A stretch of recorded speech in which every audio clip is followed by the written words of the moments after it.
वाकई अक्षय खन्ना ने दृश्यम 3 में फ्री में काम करने से साफ इनकार कर दिया है? मेकर्स के सामने आखिर ऐसी कौन सी शर्त रख दी जिसने पूरी फिल्म की कास्टिंग ही हिलाकर रख दी? और क्या धुरंधर की ज़बरदस्त कामयाबी के बाद अक्षय खन्ना का कॉन्फिडेंस अब उनके सिर चढ़ चुका है? लेकिन सबसे बड़ा ट्विस्ट तो अभी बाकी है। जिस किरदार के लिए अक्षय खन्ना पहली पसंद थे, अब वही रोल किस एक्टर को मिला है? और क्या ये बदलाव दृश्यम 3 की कहानी और असर दोनों को बदल देगा? इन तमाम सवालों के एक्सक्लूसिव जवाब, अंदर की बातों और सच्चाई के साथ जानने के लिए वीडियो के आखिर तक हमारे साथ बने रहिए। अगर आप भी इन सभी सवालों के जवाब जानना चाहते हैं तो वीडियो के लास्ट तक हमारे साथ बने रहिए। तो जैसा कि आप सभी जानते हैं, अजय देवगन की फिल्म दृश्यम और दृश्यम 2 दोनों ही ब्लॉकबस्टर साबित हुई थीं। इन फिल्मों को दर्शकों का भरपूर प्यार मिला और इसी वजह से अब दृश्यम का तीसरा पार्ट भी आने वाला है। मेकर्स ने दृश्यम 3 की रिलीज डेट का आधिकारिक ऐलान कर दिया है। 22 दिसंबर की सुबह एक अनाउंसमेंट वीडियो जारी किया गया, जिसे देखकर एक पल के लिए तो आपके चेहरे पर भी मुस्कान आ गई होगी और फिल्म की कहानी आंखों के सामने घूमने लगी होगी। इस वीडियो में अजय देवगन का किरदार कहता है, दुनिया मुझे कई नामों से बुलाती है, लेकिन मुझे कोई फर्क नहीं पड़ता। पिछले 7 सालों में जो कुछ हुआ, जो कुछ किया, जो कुछ देखा और जो कुछ दिखाया, उससे मुझे एक बात समझ आ गई है। इस दुनिया में हर किसी का सच अलग है, हर किसी का सही अलग है। मेरा सच, मेरा सही सिर्फ मेरी फैमिली है। जब तक सब हार नहीं जाते, मैं यहीं खड़ा रहूंगा, चौकीदार बनकर, पहरेदार बनकर, एक दीवार बनकर, क्योंकि कहानी अभी खत्म नहीं हुई है, आखिरी हिस्सा अभी बाकी है। वीडियो के आखिर में फिल्म की रिलीज डेट 2 अक्टूबर 2026 बताई गई है। फिल्म को एक बार फिर अभिषेक पाठक डायरेक्ट कर रहे हैं। बताया जा रहा है कि दृश्यम 3 की कहानी मलयालम दृश्यम 3 से अलग होगी, जिसे हिंदी में भी रिलीज किया जाएगा। अगर स्टार कास्ट की बात करें तो अजय देवगन के साथ इस बार भी श्रेया सरन और इशिता दत्ता नजर आएंगी।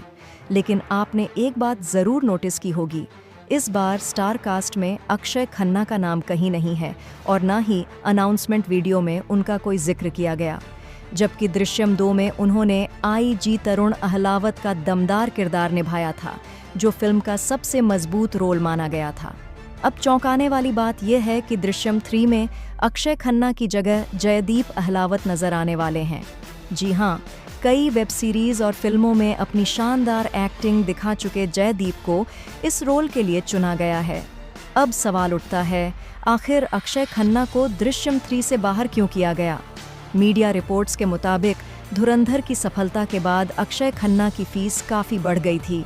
कहा जा रहा है कि उन्होंने अपनी फीस लगभग डबल कर दी। यहाँ तक कि प्रोड्यूसर कुमार मंगत पाठक का कहना है कि अक्षय के साथ फीस पहले ही तय हो चुकी थी, लेकिन धुरंधर की सक्सेस के बाद उन्होंने फ़ोन उठाना तक बंद कर दिया और अचानक फिल्म छोड़ दी। इस बात से मेकर्स काफ़ी नाराज़ हो गए और प्रोड्यूसर ने अक्षय को लीगल नोटिस भेजने की बात भी कही। इसके बाद मेकर्स ने जयदीप अहलावत को फिल्म में शामिल किया और यहाँ तक कहा कि जयदीप एक बेहतर इंसान और शानदार एक्टर हैं और उन्हें पूरी उम्मीद है कि वो अपनी एक्टिंग से ऑडियंस को निराश नहीं करेंगे। हालांकि अक्षय की वजह से मेकर्स को काफ़ी नुकसान भी उठाना पड़ा। बताया जा रहा है कि अक्षय खन्ना ने कुछ ऐसी डिमांड रखी थी जिन्हें पूरा करना मेकर्स के लिए मुमकिन नहीं था। उनकी पहली डिमांड थी कि वो फिल्म में विग पहनकर एक्टिंग करना चाहते हैं, लेकिन यह कहानी की कंटिन्यूटी के खिलाफ था, क्योंकि दृश्यम 2 में उनके किरदार के सिर पर बाल नहीं थे और 4 घंटे की कहानी में अचानक बाल आ जाना ऑडियंस को अजीब लग सकता था। इसी वजह से मेकर्स ने इस डिमांड को मानने से साफ इनकार कर दिया। प्रोड्यूसर ने यह भी बताया कि अक्षय ने धुरंधर के रिलीज से पहले ही दृश्यम 3 का कॉन्ट्रैक्ट साइन कर लिया था और एडवांस पैसे भी ले लिए थे, लेकिन रिलीज से ठीक एक दिन पहले यानी 4 दिसंबर को उन्होंने फिल्म छोड़ दी। कहा जा रहा है कि अक्षय को पहले से अंदाजा था कि धुरंधर अच्छा प्रदर्शन करेगी, इसलिए उन्होंने अपनी फीस बढ़ाकर 21 करोड़ रुपए कर दी। हालांकि कुछ लोगों का मानना है कि अक्षय खन्ना ने बिल्कुल सही किया, क्योंकि उन्होंने अपनी मेहनत से खुद की मार्केट वैल्यू बनाई है और इतने पैसे लेना क्या वाकई गलत है? जहां कुछ लोग अक्षय खन्ना की डिमांड को जायज़ बता रहे हैं, वहीं कुछ का कहना है कि धुरंधर की कामयाबी उनके सिर चढ़ चुकी है और इसी वजह से वो अपनी फीस बढ़ा रहे हैं। लेकिन सोचने वाली बात यह है कि अक्षय खन्ना खुद कई इंटरव्यू में कह चुके हैं कि वो पैसों के लिए काम नहीं करते। वो ये भी मानते हैं कि हर कोई सलमान खान या शाहरुख खान जैसा सुपरस्टार नहीं बन सकता, क्योंकि हर एक्टर का अपना रास्ता और अपना स्टाइल होता है। अक्षय खन्ना का मानना है कि सुपरस्टार बनने के लिए सिर्फ टैलेंट ही नहीं, बल्कि ब्लॉकबस्टर हिट्स और सही टाइमिंग का साथ भी चाहिए, जो उनके करियर में नहीं आया।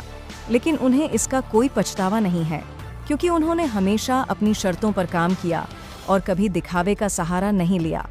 वो साफ कहते हैं कि सिर्फ अच्छी एक्टिंग काफ़ी नहीं होती, सुपरस्टार बनने के लिए बड़ी बड़ी हिट फिल्मों का होना भी ज़रूरी है, जो उनके हिस्से में नहीं आई। अब आप खुद सोचिए, जो एक्टर ये कहता हो कि वो पैसों के लिए काम नहीं करता, क्या वो 21 करोड़ की डिमांड कर सकता है? शायद नहीं। हो सकता है कि ये पूरी कहानी दृश्यम 3 को प्रमोट करने की एक चाल हो, लेकिन प्रोड्यूसर लगातार इस बात पर कायम है कि अक्षय खन्ना ने अपनी फीस बढ़ाई और 21 करोड़ रुपए मांगे। उनका कहना है कि जब मेकर्स उनकी डिमांड पूरी नहीं कर पाए तो अक्षय ने फिल्म से दूरी बना ली, जिससे उन्हें भारी नुकसान हुआ। अब वो अक्षय खन्ना के खिलाफ लीगल एक्शन लेने की बात कर रहे हैं। प्रोड्यूसर कुमार मंगत पाठक ने यहाँ तक कह दिया कि जब किसी की सोच गलत दिशा में चली जाती है तो ऐसा ही होता है। अब वो फिल्म करेंगे तो देखते हैं सिर्फ अक्षय खन्ना के नाम पर कितने लोग थिएटर तक आते हैं। इस बयान से साफ अंदाज़ा लगाया जा सकता है कि दृश्यम 3 के मेकर्स अक्षय से कितने नाराज़ हैं। लेकिन सवाल फिर वही है, अगर अक्षय ने सच में अपनी फीस बढ़ाई है तो क्या ये डिमांड जायज़ है या नहीं?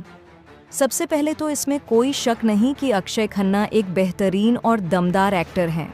ताल, बॉर्डर, अब लौट चलें जैसी फिल्मों में वो अपनी छाप छोड़ चुके हैं और छावा में औरंगजेब का किरदार निभाकर उन्होंने सभी को हैरान कर दिया। किसी को उम्मीद नहीं थी कि वो इस अंदाज में वापसी करेंगे। सफ़ेद बाल, आंखों में काजल, सफ़ेद दाढ़ी और चेहरे पर झुर्रियां, मुगल शासक के गेटअप में अक्षय खन्ना काफ़ी प्रभावशाली लगे। उनकी एक्टिंग इतनी दमदार थी कि वो पूरी स्टार कास्ट पर भारी पड़ते नजर आए। इसी वजह से फिल्म ने 800 करोड़ से ज़्यादा की कमाई की। वहीं धुरंधर में रहमान डकैत के रोल में अक्षय खन्ना ने लोगों के पसीने छुड़ा दिए। इस फिल्म ने बॉलीवुड के तीनों खानों की नींव तक हिला दी। जो लोग पठान और जवान में ही उलझे हुए थे, उन्हें अक्षय खन्ना ने एक अलग ही दुनिया दिखा दी। करीब 200 से 300 करोड़ के बजट में बनी इस फिल्म में पैसा सिर्फ स्टार फीस पर नहीं, बल्कि बैंकॉक से लेकर मुंबई के मड आइलैंड तक कराची जैसा माहौल बनाने में लगाया गया। हालांकि फिल्म के मेन हीरो रणवीर सिंह थे, लेकिन तारीफें बटोरी अक्षय खन्ना ने, जिन्होंने 50 साल की उम्र में कई सुपरस्टार्स को पीछे छोड़ दिया। जहां जवान और पठान अपनी बम्पर ओपनिंग के लिए जानी जाती हैं, वहीं धुरंधर ने खरगोश और कछुए की कहानी को सच कर दिखाया। शुरुआत भले ही धीमी रही और पहले दिन सिर्फ 27 करोड़ की कमाई हुई, लेकिन धीरे धीरे फिल्म का क्रेज बढ़ता गया और इसकी सबसे बड़ी वजह अक्षय खन्ना की दमदार परफॉर्मेंस मानी जा रही है। उनके डांस ने तो सोशल मीडिया पर आग लगा दी। गाने के बोल किसी को समझ आए या नहीं, लेकिन हर कोई उसी गाने पर अक्षय खन्ना जैसा डांस करता नजर आया। हैरानी की बात यह है कि इस डांस के लिए उन्हें कोई कोरियोग्राफर तक नहीं दिया गया था। सीन में उन्हें सिर्फ कार से उतरकर चलकर आना था, लेकिन उन्होंने आदित्य धर से पूछा कि क्या वो इस गाने पर डांस कर सकते हैं। इजाज़त मिलते ही अक्षय ने अपने पिता विनोद खन्ना के डांस मूव्स को फॉलो करते हुए परफॉर्म किया, जो आज वायरल हो चुका है। फिल्म ने 1000 करोड़ का आंकड़ा पार कर लिया है और अब भी थिएटर में सीटियां और तालियां रुक नहीं रही हैं। इसी वजह से कार्तिक आर्यन की टू मेरी मैं तेरा टू मेरी बुरी तरह पिट गई। धुरंधर ने अजय देवगन की रेड, रणबीर कपूर की एनिमल, विक्की कौशल की छावा और स्त्री 2 को भी पीछे छोड़ दिया। ये फिल्म 2025 की सबसे ज़्यादा कमाई करने वाली हिंदी फिल्म बन चुकी है और ऑल टाइम टॉप 10 में भी शामिल हो गई है। खाड़ी देशों में बैन के बावजूद फिल्म ने सिर्फ 20 दिनों में 960 करोड़ से ज़्यादा की कमाई कर ली। अगर वहाँ बैन न लगता तो आंकड़ा और भी बड़ा होता। इस पूरी कामयाबी का सबसे बड़ा क्रेडिट अक्षय खन्ना को दिया जा रहा है, जिनकी खामोशी ने ऑडियंस के दिलों में दहशत भर दी। यहाँ तक कि रणवीर सिंह भी उनके सामने फीके नजर आए। अब अगर इतनी बड़ी सक्सेस के बाद कोई सुपरस्टार 21 करोड़ की मांग करता है तो क्या वो गलत है?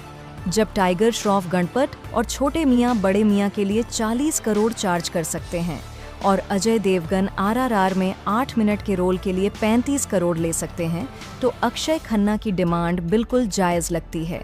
बल्कि सच तो ये है कि वो मेकर्स को दोगुना तिगुना कमा कर दे रहे हैं।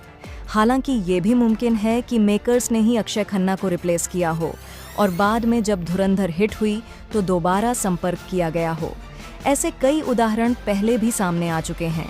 अब सवाल आपसे है, आपके हिसाब से अक्षय खन्ना के दृश्यम 3 छोड़ने की असल वजह क्या हो सकती है? कमेंट में अपनी राय ज़रूर बताइए।